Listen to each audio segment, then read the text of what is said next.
ओम सच्चिदानंद रूपाय विश्व उत्पत्ति आदि हेतवे तापत्रय विनाशाय श्री कृष्णाय वयम नमः। श्रीमद् भागवत महापुराण कथा 10वें स्कंद 33वां अध्याय महारास। श्री सुखदेव जी कहते हैं, राजन, गोपिया भगवान की इस प्रकार प्रेम भरी सुमधुर वाणी सुनकर जो कुछ विरह जन्य ताप शेष था उससे भी मुक्त हो गई और सौंदर्य माधुर्य निधि प्राण प्यारे के अंग संग से सफल मनोरथ हो गई। भगवान श्री कृष्ण की प्रेयसी और सेविका गोपिया एक दूसरे की बाह में बाह डाले खड़ी थी। उनके स्त्री रत्नों के साथ यमुना जी के पुलिन पर भगवान ने अपनी रसमयी रास क्रीड़ा प्रारंभ की। संपूर्ण योगों के स्वामी भगवान श्री कृष्ण दो दो गोपियों के बीच में प्रकट हो गए और उनके गले में अपना हाथ डाल दिया। इस प्रकार एक गोपी एक श्री कृष्ण, यही क्रम था। सभी गोपियां ऐसा अनुभव करती थी कि हमारे प्यारे तो हमारे पास ही हैं। इस प्रकार सहस्त्र सहस्त्र हजारों हजारों गोपियों से शोभायमान भगवान श्री कृष्ण का दिव्य रासो उत्सव प्रारंभ हुआ। उस समय आकाश में सत सत विमानों को भीड़ लग गई। सभी देवता अपनी अपनी पत्नियों के साथ वहां आ पहुंचे। रासो उत्सव के दर्शन की लालसा से, उत्सुकता से उनका मन उनके बस में नहीं था। स्वर्ग की दिव्य दुंदुभिया अपने आप बज उठी। स्वर्गीय पुष्पों की वर्षा होने लगी।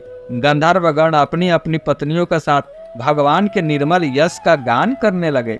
रास मंडल में सभी गोपियां अपने प्रियतम श्याम सुंदर के साथ नृत्य करने लगी। उनकी कलाइयों के कंगन, पैरों के पायजेब और करधनी के छोटे छोटे घुंघरू एक साथ बज उठे। असंख्य गोपियां थी, इसलिए वह मधुर ध्वनि बड़े ही जोर की हो रही थी।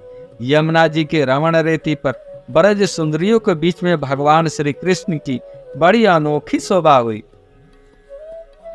ऐसा जान पड़ता था मानो अगणित पीली पीली दमकती हुई सुवर्ण मणियों के बीच में ज्योतिमय नीलमणि चमक रही हो। नृत्य के समय गोपियां तरह तरह के ठुमक ठुमक कर अपने पांव कभी आगे बढ़ाती और कभी पीछे हटा लेती, कभी गति के अनुसार धीरे धीरे पांव रखती तो कभी बड़े बेग से, कभी चाक की तरह घूम जाती, कभी अपने हाथ उठा उठाकर भाव बताती तो कभी विभिन्न प्रकार के उन्हें चमकाती, कभी बड़े कलापूर्ण ढंग से मुस्कुराती तो कभी भौएं मटकाती। नाचते नाचते उनकी पतल कमरी ऐसी लचक जाती थी मानो टूट गई हो। झुकने, बैठने, उठने और चलने की फुर्ती से उनके स्तन हिल रहे थे तथा वस्त्र उड़े जा रहे थे। कानों के कुंडल हिल हिल कर पोपलों पर आ जाते थे। नाचने के परिश्रम से उनके मुंह पर पसीने के बूंदे झलकने लगी थी। केसों की चोटियां कुछ ढीली पड़ गई थी। नींव की गांठ खुली जा रही थी। इस प्रकार नटवर नंदलाल की परम प्रेयसी गोपियां उनके साथ गा गा कर नाच रही थी। परीक्षित, उस समय ऐसा मालूम पड़ता था मानो बहुत से श्री कृष्ण तो सांवले सांवले मेघ मंडल हैं और उनके बीच बीच में चमकती हुई गोरी गोपियां बिजली है। उनकी शोभा असीम थी। गोपियां का जीवन भगवान की रति है, प्रेम है। वे श्री कृष्ण से सटकर नाचते नाचते ऊंचे स्वर से मधुर गान करने लगी। श्री कृष्ण का स्पर्श पाकर और भी आनंद मग्न हो रही थी। उनके राग रागनियों से पूर्ण गान से यह सारा जगत अब भी गूंज रहा है। कोई गोपी भगवान के साथ उनके स्वर में स्वर मिलाकर गा रही थी। वह श्री कृष्ण के स्वर की अपेक्षा और भी ऊंचे स्वर से राग अलापने लगी। उसके विलक्षण और उत्तम स्वर को सुनकर वे बहुत ही प्रसन्न हुए और वाह वाह करके उसकी प्रशंसा करने लगे। उसी राग को एक दूसरी सखी ने ध्रुवपद में गाया। उसका भी भगवान ने बहुत सम्मान किया। एक गोपी नृत्य करते करते थक गई। उसकी कलाइयों के कंगन और चोटियों के बेला के फूल खिसकने लगे। तब उसने अपने बगल में खड़े मुरली मनोहर श्याम सुंदर के कंधे को अपनी बाह से कसकर पकड़ लिया। भगवान श्री कृष्ण ने अपना एक हाथ दूसरी गोपी के कंधे पर रखा था। वह स्वभाव से तो कमल के समान सुगंध से युक्त था ही, उस पर बड़ा सुगंधित चंदन का लेप भी था। उसकी सुगंध से वह गोपी पुलकित हो गई। उसका रोम रोम खिल उठा। उसने झट से उसे चूम लिया। एक गोपी नृत्य कर रही थी। नाचने के कारण उसका कुंडल हिल रहे थे। उनकी छटा से उसके कपोल और भी चमक रहे थे। उसने अपने कोपलों को भगवान श्री कृष्ण के कोपलों से सटा दिया और भगवान ने उसके मुंह में अपना चबाया हुआ पान दे दिया। कोई गोपी नुपुर और करधनी के घुंघरुओं को झनकारती हुई नाच और गा रही थी।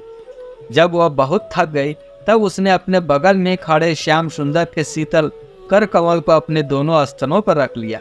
परीक्षित, गोपिया का सौभाग्य लक्ष्मी जी से भी बढ़कर है।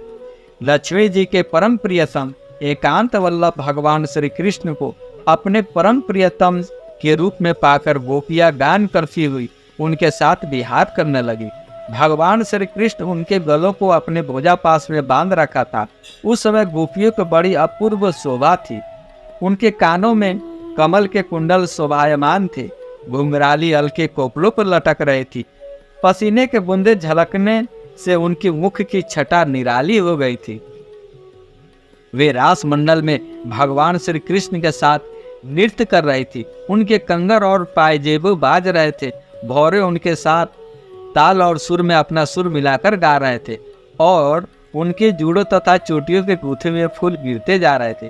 परिचित, जैसे नन्हा सा शिशु निर्विकार भाव से अपनी परछाइयों के साथ खेलता है, वैसे ही रामा रमण भगवान श्री कृष्ण कभी उन्हें अपने हृदय से लगा लेते, कभी हाथ से उनका अंग स्पर्श करते, कभी प्रेम भरी तिरछी चितवन से उनकी ओर देखते, कभी लीला से उन्मुक्त हंसी हंसने लगते।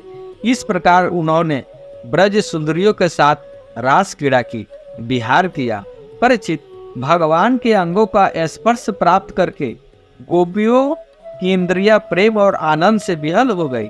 उनके केस बिखर गए, फूलों के हार टूट गए और गहने अस्त व्यस्त हो गए। वे अपने केस, वस्त्र और कुंचिकों की पूर्णता संभालने में असमर्थ हो गए। भगवान श्री कृष्ण के यह रास क्रीड़ा देखकर स्वर्ग की देवांगनाएं भी मिलन की कामना से मोहित हो गई और समस्त तारों और तथा ग्रहों के साथ चंद्रमा चकित विस्मित हो गए। परीक्षित, यद्यपि भगवान आत्मा राम है, उन्हें अपने अतिरिक्त और किसी की भी आवश्यकता नहीं है, फिर भी उन्होंने जितनी गोपियां थी उतने ही रूप धारण किए और खेल खेल में उनके साथ इस प्रकार विहार किया। जब बहुत देर तक गान और नृत्य आदि विहार करने के कारण गोपियां थक गई, तब करुणामय भगवान श्री कृष्ण ने बड़े प्रेम से स्वयं उनके सुखद कर कमलों के द्वारा उनकी मुंह पोछे। परीक्षित, भगवान के कर कमल और नख स्पर्श से गोपियों को बड़ा आनंद हुआ। उन्होंने अपने उन कपोलों के सौंदर्य से, जिन पर सोने के कुंडल झिलमिला रहे थे और घुंघराली अलके लटक रही थी, तथा उस प्रेम भरी चितवन से, जो सुधा से भी मीठी मुस्कान से उज्जवल हो रही थी, भगवान श्री कृष्ण का सम्मान किया और प्रभु के परम पवित्र लीलाओं का गान करने लगे।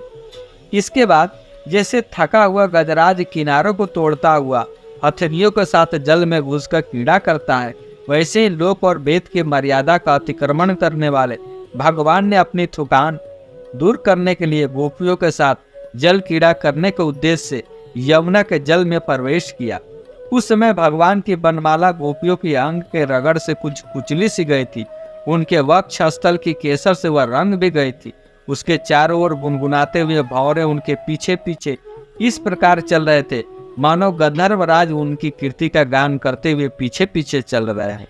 परीक्षित, यमुना जल में गोपियों ने प्रेम भरी चितवन से भगवान की ओर देख कर तथा हंस हंस कर इन पर इधर उधर से जल की खूब बौछारें डाली। जल उलीच उलीच कर उन्हें खूब नहलाया। विमानों पर चढ़े हुए देवता पुष्पों की वर्षा करते करते उनकी स्तुति करने लगे। इस प्रकार यमुना जल में स्वयं आत्माराम भगवान श्री कृष्ण ने गजराज के समान जल विहार किया। इसके बाद भगवान श्री कृष्ण ब्रज युवतियों और भौरों की भीड़ से घिरे हुए यमुना तट के उपवन में गए। वहाँ बड़ा ही रमणीय था। उसके चारों ओर जल और स्थल में बड़ी सुंदर सुगंध वाले फूल खिले हुए थे। उनकी सुवास लेकर मंद मंद वायु चल रही थी। उसमें भगवान इस प्रकार विचरण करने लगे जैसे मदमत गजराज हाथनियों के झुंड के साथ घूम रहा हो। परीक्षित, शरद की वह रात्रि, जिसके रूप में अनेक रात्रियां पूंजीभूत हो गई थी, बहुत ही सुंदर थी। चारों ओर चंद्रमा की बड़ी सुंदर चांदनी छिटक रही थी। काव्यों में शरद ऋतु की रस सामग्रिया का वर्णन मिलता है, उन सभी से वह युक्त थी। उसमें भगवान श्री कृष्ण ने अपने प्रियसी गोपियों के साथ यमुना के पुलिन यमुना जी और उसके उपवन में विहार किया। यह बात स्मरण रखनी चाहिए कि भगवान सत्य संकल्प है। यह सब उनके चिन्मय संकल्प की चिन्मयी लीला है और उन्होंने इस लीला में काम भाव को, उसके चेष्टाओं को तथा उसकी क्रिया को सर्वथा अपने अधीन कर रखा था, उन्हें अपने आप में कैद कर रखा था। राजा परीक्षित ने पूछा, भगवान श्री कृष्ण सारे जगत के एकमात्र स्वामी हैं। उन्होंने अपने अंश श्री बलराम जी के सहित पूर्ण रूप से अवतार ग्रहण किया था। उनके अवतार का उद्देश्य ही यह था कि धर्म की स्थापना हो और अधर्म का नाश हो। ब्राह्मण वे धर्म मर्यादा के बनाने वाले, उपदेश करने वाले और रक्षक थे। फिर उन्होंने स्वयं धर्म के विपरीत पर स्त्रियों का स्पर्श कैसे किया? मैं मानता हूँ कि भगवान श्री कृष्ण पूर्ण काम थे, उन्हें किसी भी वस्तु की कामना नहीं थी। फिर भी उन्होंने किस अभिप्राय से यह निंदित कर्म किया? परम ब्रह्मचारी मुनीश्वर, आप कृपया करके मेरा यह संदेह मिटाइए। श्री सुखदेव जी कहते हैं, सूर्य, अग्नि आदि ईश्वर समर्थ कभी कभी धर्म का उल्लंघन और साहस का काम करते देखे जाते हैं, परंतु उन कामों से उन तेजस्वी पुरुषों को कोई दोष नहीं होता। देखो, अग्नि सब कुछ खा जाता है, जला डालता है, परंतु उन पदार्थों के दोष से वह लिप्त नहीं होता। जिन लोगों में ऐसी सामर्थ्य नहीं है, उन्हें मन से भी वैसी बात कभी नहीं सोचनी चाहिए। शरीर से तो करना ही दूर रहा, यदि मूर्खतावश कोई ऐसा काम कर बैठे तो उसका नाश हो जाता है। भगवान शंकर ने हलाहल विष पी लिया, दूसरा कोई पिए तो वह मर जाएगा, भस्म हो जाएगा। इसलिए इस प्रकार के जो शंकर आदि ईश्वर हैं, अपने अधिकार के अनुसार उनके वचन को ही सत्य मानना और उसी के अनुसार आचरण करना चाहिए। उनके आचरण का अनुकरण तो कहीं कहीं ही किया जाता है। इसलिए बुद्धिमान पुरुष को चाहिए कि उनका जो आचरण उनके उपदेश के अनुकूल हो, उसी को जीवन में उतारे। परीक्षित, वे सामर्थ्यवान पुरुष अहंकारहीन होते हैं। शुभ कर्म करने में उनका कोई सांसारिक स्वार्थ नहीं होता और अशुभ कर्म करने में अनर्थ नुकसान नहीं होता। वे स्वार्थ और अनर्थ से ऊपर उठे होते हैं। जब उन्हीं के संबंध में ऐसी बात है, तब जो पशु पक्षी मनुष्य देवता आदि समस्त चराचर जीवों के एकमात्र प्रभु सर्वेश्वर भगवान हैं, उनके साथ मानवीय शुभ और अशुभ का संबंध कैसे जोड़ा जा सकता है? जिनके चरण कमलों के रज का सेवन करके भक्त जन तृप्त हो जाते हैं, जिनके साथ योग प्राप्त करके उसके प्रभाव से योगी जन अपने सारे कर्म बंधन को काट डालते हैं, और विचारशील ज्ञानी जन जिसके तत्व को विचार कर के तत्व रूप हो जाते हैं तथा समस्त कर्म बंधन से मुक्त होकर स्वच्छंद विचरते हैं, वे ही भगवान अपने भक्तों की इच्छा से अपना चिन्मय श्री विग्रह प्रकट करते हैं। तब भला उनमें कर्म बंधन की कल्पना ही कैसे हो सकती है? गोपियों के, उनके पतियों और संपूर्ण शरीरधारियों के अंतकरण में जो आत्मा रूप से विराजमान है, जो सबके साक्षी और परम पति है, वही तो अपना दिव्य चिन्मय श्री विग्रह प्रकट करके यह लीला कर रहे हैं। भगवान जीवों पर कृपा करने के लिए ही अपने को मनुष्य रूप में प्रकट करते हैं और ऐसी लीलाएं करते हैं जिन्हें सुनकर जीव भगवत परायण हो जाए। ब्रजवासी गोपों ने भगवान श्री कृष्ण में तनिक भी दोष बुद्धि नहीं की। वे उनकी योग माया से मोहित होकर ऐसा समझ रहे थे कि हमारी पत्नियां हमारे पास ही है। ब्रह्मा की रात्रि के बराबर वह रात्रि बीत गई। ब्रह्म मुहूर्त आया। यद्यपि गोपियों की इच्छा अपने घर लौटने की नहीं थी, फिर भी भगवान श्री कृष्ण की आज्ञा से वे अपने अपने घर को चली गई, क्योंकि वे प्रत्येक चेष्टा से, प्रत्येक संकल्प से केवल भगवान को ही प्रसन्न करना चाहती। परीक्षित, जो धीर पुरुष ब्रज युवतियों के साथ भगवान श्री कृष्ण के इस चिन्मय रास विलास का श्रद्धा के साथ बार बार श्रवण और वर्णन करता है, उसे भगवान के चरणों में परा भक्ति की प्राप्ति होती है और वह बहुत ही शीघ्र अपने हृदय के रोग काम विकार से छुटकारा पा जाता है, उसका काम भाव सर्वदा के लिए नष्ट हो जाता है। शेष अगले अंक में। राधे राधे। जय जय श्री राधे, जय जय श्री राधे, जय जय श्री राधे।